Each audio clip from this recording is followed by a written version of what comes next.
આટકોટમાં દુષ્કર્મ આચરનાર આરોપી સામે વધુ એક ફરિયાદ દાખલ. આરોપી સામે પોલીસ પર હુમલો અને ફરજ રૂકાવટની ફરિયાદ નોંધાઈ.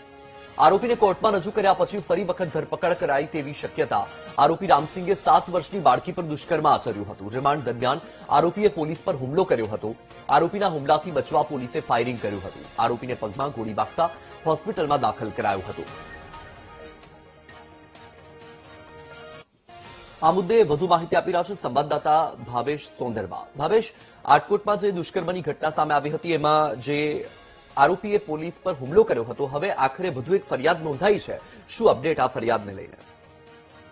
ચોક્કસથી વલસાડ જે પ્રમાણે રાજકોટ જિલ્લાના રાજકોટમાં 6 વર્ષની માસૂમ બાળકી સાથે જઘન્ય કૃત્ય કરનાર જે આરોપી છે તેને પોલીસ દ્વારા રિમાન્ડમાં લેવામાં આવ્યો હતો અને રિમાન્ડ અર્થે તેને ઘટના સ્થળે લઈ જવામાં આવ્યો હતો, જ્યાં આરોપીએ પોલીસ ઉપર હુમલો કર્યો હતો. ધારાયમ વડે હુમલો કર્યો હતો અને પોલીસે સ્વ બચાવમાં 2 રાઉન્ડ ફાયરિંગ કર્યા હતા, જેમાં આ જે આરોપી છે રામસિંગ તેરસિંગ છે તે જખમી થયો હતો. તેને બંને પગમાં ગોળી વાગી હતી.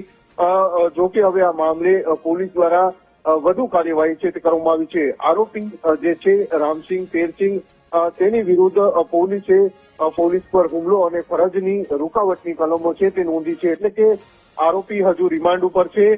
તેને જે આ દુષ્કર્મ કર્યું છે તેના રિમાન્ડ છે તે દરમિયાન ઘટના બની હતી. એટલે કે હવે આજે સાંજે તેને કોર્ટમાં હાજર કરવામાં આવશે અને જે 2 વધુ ગુના તેની વિરુદ્ધ નોંધાયા છે તો તે મામલે પણ પોલીસ હવે કાર્યવાહી કરે તેવી શક્યતાઓ છે તે માનવામાં આવી રહી છે. જી બિલકુલ ભાવેશ, માહિતી બદલ આભાર.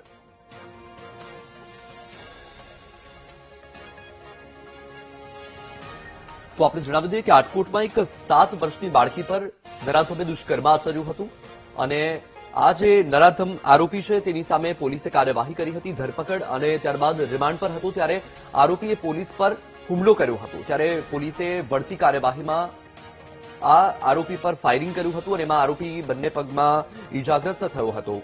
આરોપીને પણ હોસ્પિટલમાં સારવાર માટે લઈ જવામાં આવ્યો હતો. આ જે ઘટના બની હતી તેમાં એક પોલીસ કર્મચારી પણ ઈજાગ્રસ્ત થયા હતા. હાલ હવે આ મુદ્દે વધુ એક ફરિયાદ નોંધાઈ છે.